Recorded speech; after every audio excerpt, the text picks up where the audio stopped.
So ito mga padi, meron tayo Lancer Pizza GLXI mga padi.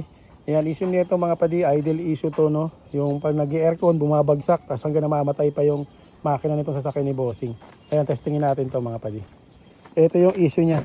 Ang walang kamatay ang issue ng mga Lancer mga padi. Ayan, so start natin. Start. Okay, start. Ayan, no. Pag andar ng makina, hindi nag-cold start, no, hindi pumitik. Tapos yung RPM niya, ilan ba yan? Parang 600 lang ata yan mga padi. Aircon natin, aircon on. Pag nag-aircon, yun, patay na yung makina niya mga padi. Yan, aircon on yan, patay yung makina. So, ito yung issue nitong Lancer Pizza na to mga padi. Actually, yan ang mga lagi issue ng mga Lancer Pizza natin mga padi. So, ngayon, diagnose muna natin to. Then, update namin kayo mga padi kung ano yung magiging hatol natin dito mga padi. Kapag sa mga Lancer Pizza kasi, mostly IACB ang problema, pero kadalasan din yan, damay din yung ECU natin. Tapos, checkin din natin yung map sensor mga padi kasi minsan, walang ilaw yung check engine, pero pa nagloloko itong map natin, apektado rin pati yung IACB natin, hindi rin nagka-function. Pero kadalasan niya mga padi, IACB tsaka yung ECU ang problema. So ito 605 yung map niya. So plastic yung ECU, ito yung kulay itim. So yung 1262, yung ano na ito, yung pinaka ECU niya. So checkin muna natin to mga padi. Alright. So ayan mga padi, update tayo dito sa Lancer Pizza natin mga padi, idle issue niya. So na-diagnose na to nila padi mga padi. Nakita natin problema dito mga padi is yung kanyang ECU. Ayan mga padi. So sinalpakan natin siya ng meron tayong test ECU dito mga padi. Sinalpakan natin. Yan. Gumana mga padi. Napakaswerte ni Bossing kasi goods yung IACB niya. Hindi sira yung IACB ni Boss. Okay din yung map sensor niya. So IACB niya, no, sinalpak namin yung ECU goods. Kaya medyo salbado si Bossing sa IACB. No? So ECU lang ang naging problema niya. So ito papa-repair muna natin tong ECU niya. So ngayon nakakabit dito ngayon is yung kanya yung test ECU namin mga padi. Tapos yun nga napansin din namin dito na mayroon siyang palya sa unang andar.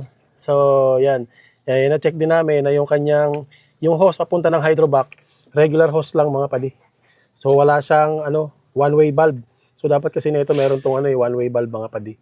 Para yung lahat ng hangin hihigupin lang ni intake. So ngayon, kaya pag may singaw kasi yun mga padi, bumabalik sa hydrovac yung hangin, nagkakaroon ng misfire, parang palyado yung makina minsan mga padi. Tapos maramdaman mo mahina yung preno.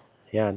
Tapos yun nga pala, isang issue pa nito kay Bossing is yung kanyang radiator fan na nag-automatic siya. Hindi siya nag-automatic pala mga padi. Nag-rekta. No, pero pag ganoon mo yung susi, patay siya, hindi siya nakarekta.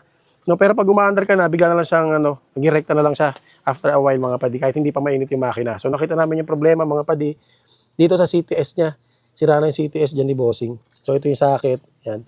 Tinestingan namin ng CTS na may test part din tayo ng CTS. Yun okay naman. So ang problema lang dun sa kanyang fan, kaya nag-direkta siya is yung kanya CTS, nagloloko na. So papalitan din natin yung mga padi. Pero other than that, ECU lang talaga yung naging major issue dito ni Bossing. Tinesting na natin to kanina, bumalik na sa dating function. So ito, paanda rin natin mga padi, testing natin, pakita namin sa inyo mga padi. Ayan mga padi, yan, ECU namin yan, nakakabit na yan mga padi. Yan, so testingin natin ngayon. Grabing init mga padi. So on natin. Yan. Start natin. So ayan mga padi, kita niya pumalo yung cold start niya mga padi, pumalo yung RPM. Yan, di kagaya kahapon, pag start natin, pak, diretso sa 600 yung kanya hindi pumalo ng ganun kataas. Yan. Di ba? So steering assist natin. Yan, may steering assist na siya mga padi. Yan, mag-focus ng camera ko. Yan, nagko-cold start siya mga padi, nagko-cold start. Bumababa na yung RPM niya. Yan. So steering assist natin mga padi. Yan buhay. Buhay. O, di ba mga padi? So, yun lang naging problema dito sa auto ni Bossing, yung kanyang ECU. Plus, yung other concern niya, medyo minor-minor na lang yung mga padi. Pero yung major issue niya talaga is yung kanyang ECU mga padi. Alright. Alright mga padi. So, ito na, last update natin dito sa ating Lancer Pizza na may idle issue. Binakbakan ng tropa natin. Yan, si Dekdek. Yan, so dumating na yung naparepair na natin yung ECU nitong kay Bossing. Dumating na, napakabit na rin natin. Ngayon na-test na rin natin siya mga padi. Yan yung andar niya ngayon mga padi. As nagkabit na rin tayo ng brand new na CTS original. Kasalpak na natin. Kaya makita nyo mga padi, hindi nakaandar yung fan niya, no? Yan. So, hindi na siya nakarekta dahil nga dun sa CTS niya. Tapos yung tawag na ito, yung hose sa hydrovac. Yan. Yan, no? Meron niyang check valve dito mga padi. Yan. So, yun ay kinabit natin kay bossing. So, ngayon mga padi, medyo pinapaintinit pa natin siya kasi nag-cold start siya kanina, working yung ICB niya, okay na rin yung ating ECU. Dito tayo sakyan mga padi. Okay. So ayan, temperature natin, wala pang gitna. Pero yung RPM natin, yan nasa mga almost 900 to 800 yan mga padi. Yan. So, di ba nung last time, sa first video natin, pag aircon natin itong sasakyan ni Bossing, namamatay yung makina niya. Yeah, so ngayon, on natin yung kanyang aircon. On aircon. Yun, pumitik yung idle. And nag-stable yung idle niya doon. Di ba? Hindi bumagsak. Hindi na rin namatay yung makina mga padi. So, ibig sabihin, working yung kanyang IACB na mga padi. Tapos, steering assist natin. Yan, steering assist. Steering assist. Working na mga padi. Yan. Yan. So, yung ECU niya mga padi, na-install na natin dito, no? Nandyan yung ano niya, ECU niya, kinabit na natin diretso mga padi. Tapos yan, nakabuhay ang aircon. Tapos yung idle niya ay nasa mga 800 to 900 mga padi. Yan ang ideal idle natin. So hindi na siya bumabagsak and hindi na rin namamatay mga padi. Padi, okay na tayo dito mga padi. Ang hinihintay na lang natin dito ay yung pag-automatic ng kanyang radiator fan.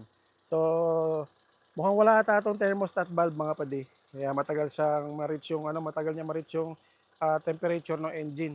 So hintayin lang natin yun na umandar at mag-automatic. Tapos yan, good sa to kay bossing.